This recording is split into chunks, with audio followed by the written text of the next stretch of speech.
But there's also new information about a mysterious trespasser that was maybe sighted in the area earlier this month. Is there a connection there?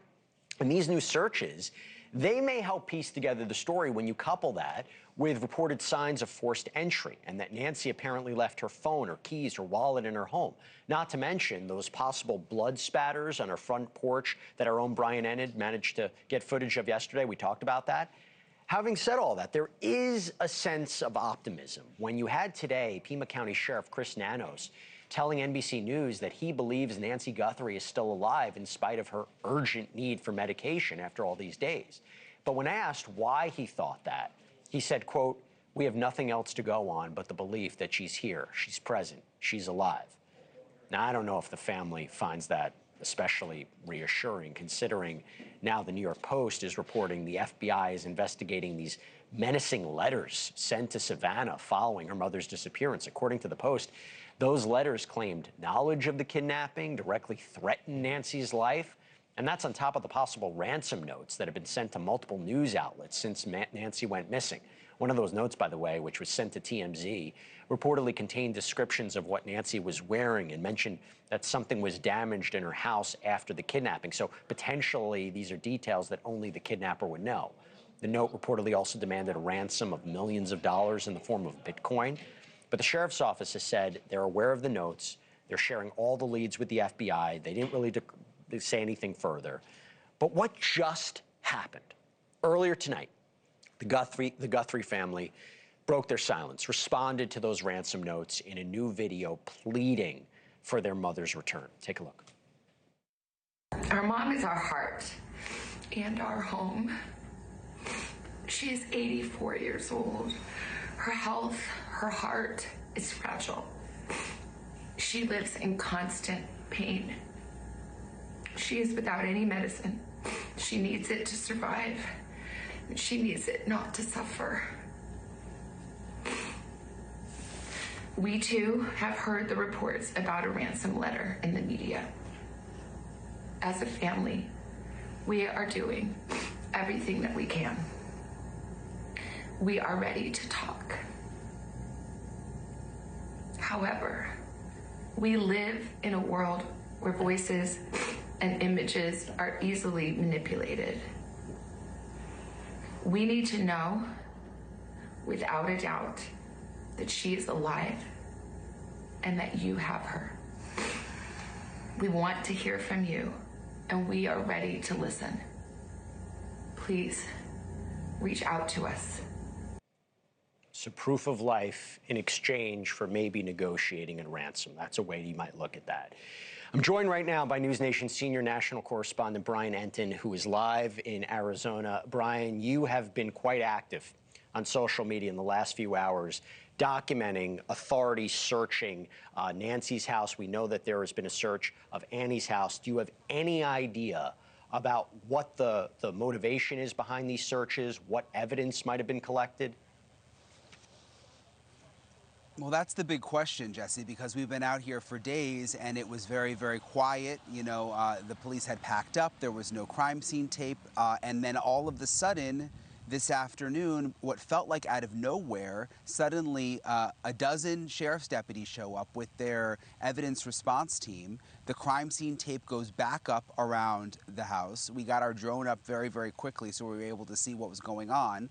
But they were searching not only the exteriors of the house, but they opened the garage, which I thought was interesting, and they were going in and out of the garage. And they were actually brought evidence bags inside the house and then bringing things out in the evidence bag. And they were here for 2 hours, and then boom, they were gone. The evidence bags were gone. The crime scene tape came down, and they were out. What's interesting is also at Savannah's sister Annie's house, we saw federal agents there earlier today, and we noticed that they went in with a ring light and with a camera, like an iPhone tripod, which I didn't really understand at the time, but now, in retrospect, with seeing this video come out, they were clearly there helping Savannah and her siblings put this video together, Jesse. So possible maybe they weren't finding any kind of evidence at that house, but they had a conversation about how do you want to respond to this ransom note, which maybe has more credibility than we thought 24 hours ago. I have to ask you this. People who are listening to this will say, if they're searching these properties, is there a chance there's anything to the reporting that the brother-in-law, right, Thomas O., might be a person of interest? Now, to be clear, as I mentioned, authorities have said they don't have an identifiable suspect or person of interest. Have you learned anything new about that? So I haven't had any sources of my own who have said that he is a person of interest or that they even have a person of interest. The sheriff did put out a statement today very clearly saying that there are no suspects, there are no persons of interest, and we still need the public's help. But you know how it is, Jesse, from covering all of these crimes, unfortunately. Many times they don't tell you what they know, and they'll tell you that they don't have a suspect or a person of interest, when in reality they have one, or they have two, or they have three, or they have several people that they're looking at. They don't want to compromise the investigation. Have you seen him? He wasn't in that video. He wasn't in the video that Savannah put out. We didn't see him today, but we did see him yesterday at the house. He came and went with his wife, Annie. They were in the car together. The FBI was at the house again yesterday, and the presumption is that Savannah is also staying at that house. So it would make sense that the feds would be coming and going to give them updates, to talk with them, but we did see him yesterday there. And we believe tomorrow authorities are going to have an update there in terms of the investigation. You and I talked about it yesterday. It seemed a little odd that they were going to wait 2 days to provide an update. Do you have any idea about what that update might be tomorrow? No, but they are going to have the update, because I just confirmed a little while ago it's going to be tomorrow morning. And they had already scheduled it a couple of days ago, so it doesn't necessarily mean that there is something new. So it could just be, you know, reminding people to be on the lookout. I mean, in light of this Savannah video that came out, I don't think this video would have come out if they were about to break the case open, although it's possible it could have. So yeah, it's going to be interesting. The press conference is set for, it's 11 a.m. Local time, so Mountain Time tomorrow. So President Trump spoke with Savannah Guthrie today. It was indicated that he's sending Kash Patel there. Have you seen a change in positioning there in terms of federal authorities, federal response? Are you getting the sense that this investigation is going to escalate in some way? Are you seeing more federal authorities? Nothing that we've seen at this point, but I was thinking about this earlier. I don't think this is the kind of investigation where you're going to see a lot in terms of, we've seen them searching around the house, but, you know, they're not hanging up flyers, they're not going door to door, because I think they likely know more behind the scenes than they're letting on. And, you know, the sheriff has said over and over again that this is a criminal investigation. Now, they're not just looking for someone who's missing in the area, who may have wandered off. So I think there's more happening behind the scenes than what meets the eye with us just standing out here, Jesse. And they have to be careful about what they relay to the public, including this tip about maybe there was a trespasser who may or may not be connected. So we might get more information tomorrow. Before I let you go, Brian, just have to ask you one more thing about the surveillance cameras at Nancy's house. There's been talk about, was it removed? Is it being analyzed?